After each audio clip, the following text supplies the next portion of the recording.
Morning. We're going to go ahead and today look at 7.2 multiplying polynomials. Please head your paper with that title and then today's date, which is the 4th of February. Okay, now I've got my paper covered up because yesterday when I recorded there was zero audio. So instead of rewriting everything, we're just going to do a sort of quick reveal. So we're going to first look at multiplying using the distributive property. There are two ways to do this. One is vertically, one is horizontally. So if I've got the equation, the two binomials, these are both first or degree 1 binomials, two terms makes them binomial. So I've got the quantity x plus 8 times the quantity x plus 2. Now, to do distributive property, I take the x from the first one and I multiply it by the entire second piece plus 8 times the entire second piece. So I've taken the first one apart and I'm distributing it to both of the other sides. X times x is x squared plus 2 times x is 2x plus 8 times x would be 8x plus 8 times 2 is 16. When we combine terms, we see that we've got x squared plus 10x plus 16. This one is solving the problem horizontally. The other method, okay, actually you probably need to pause here and take a moment to write this down. Please do so and then resume. The other method with the quantity x minus 5 times the quantity x plus 1, we would do vertically. So I'm going to put the x plus 5 on the top. I'm going to multiply place the x plus 1 on the bottom, and I'm multiplying. This looks much more like when you multiply multiple digit numbers. And notice that you've lined up the terms so that the similar terms are similar terms are lined up. The like terms are lined up vertically. So the first thing, 1 times negative 5, always catch the operation in front. So 1 times negative 5 is negative 5. 1 times x is 1x. So we multiply up and over, just like if you multiply multiple digit numbers. Next, we are working in this column.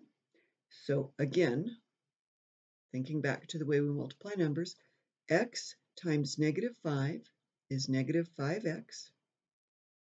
X times x is x squared. And when we solve this one, we simply then add. So negative 5, 1x minus 5x gives us a negative 4x and x squared. This vertical multiplication solution eliminates the tracking of the variables horizontally. It makes it very clean. To be honest, both of them work quite well. Again, you probably need to pause right here so that you can make the notes, take some notes.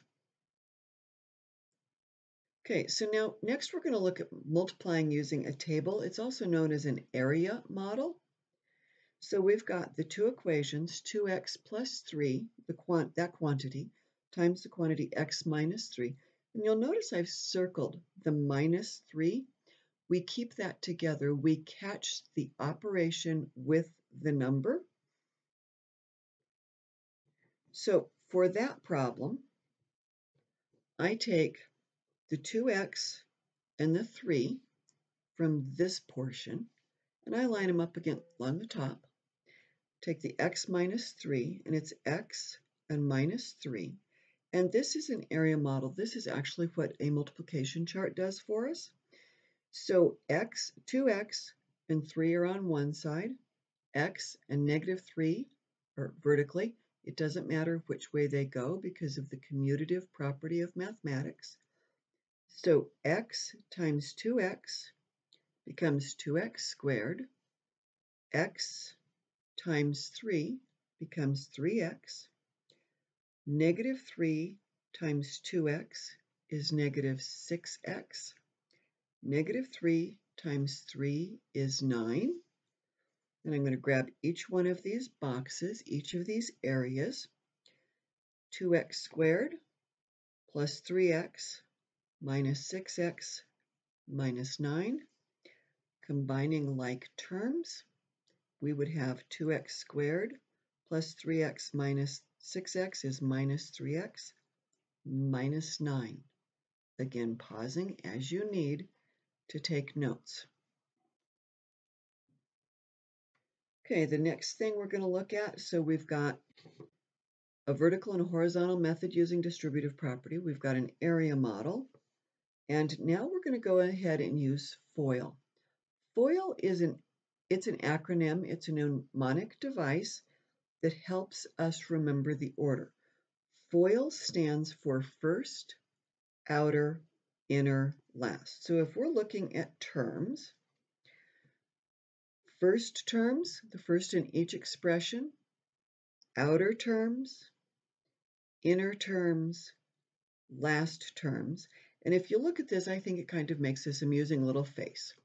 So as we look at this, we see that we've got the quantity x minus 3 times the quantity x minus 6. And I want us to notice up here, I've got a positive and a negative, which is going to give us a negative constant. We'll have to figure out which one's bigger to determine if our first degree or the degree 1 variable is positive or negative. Here, I've got a negative 3 and a negative 6. My constant term will be positive. This got a little bit crunched here. So my first term would be x times x to make x squared. My outer terms, x times negative 6, catch the operation also, minus 6x. Inner terms, minus 3 times x, again catching that operation, minus 3x. Last, negative 3 times negative 6, positive 18. Now I'm going to collect the terms, okay, combining like terms. X squared minus 6x minus 3x plus 18 becomes x squared minus 9x plus 18. Okay, I've got another example here. If I've got 2x plus 1, that quantity times the quantity 3x minus 5. So you can have coefficients in front of your variables. It works just as well. So my first terms, 2x times 3x, 2x times 3x, I went ahead and wrote it so that it was separated for clarity. Outer terms, 2x times negative 5 makes a negative 10x. Inner terms, 1 times 3x plus 3x. Last terms, 1 times negative 5 minus 5. So when I start collecting these terms, 2x times 3x is 2 times 3, 6, x squared, minus 7x, negative 10x plus 3x is negative 7x minus 5. So these two are now, this is the simplified version. So over here we just have a real quick description of using FOIL. It's just a shortcut. It's a mnemonic device. It's an acronym. Okay, so first terms, outer terms, inner terms, last terms, combining them to make a simple one solid piece. Okay, so now when we look at multiplying binomials and trinomials, so binomial is 2 terms, trinomial would have 3.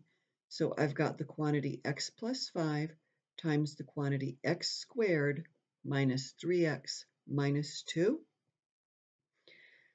Okay, so I'm going to go ahead and I use the distributive property here. So I separated the x plus 5 to be x times x squared minus 3x minus 2 plus 5 times x squared minus 3x minus 2. Okay, x times x squared is x cubed. X times negative 3x is minus 3x squared. X times negative 2 is negative 2x. Moving to the next one, 5x squared came from 5 times x squared.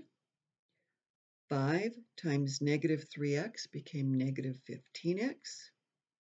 And 5 times negative 2 minus 10. Okay, we're going to combine like terms. X cubed, negative 3x squared plus 5x squared is a positive 2x squared. Minus 2x minus 15x is negative 17x minus 10. This is a fourth term. I guess that would make it a quadrinomial.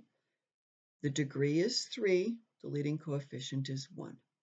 Okay, that problem can also be solved vertically.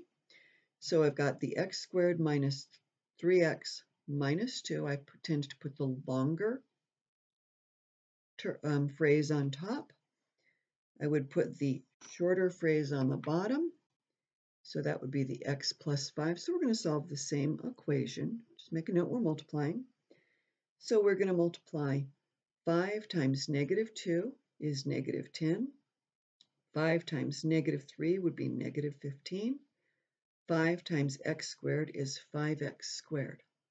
And again, you'll notice I lined up my x terms. I lined up my constant terms.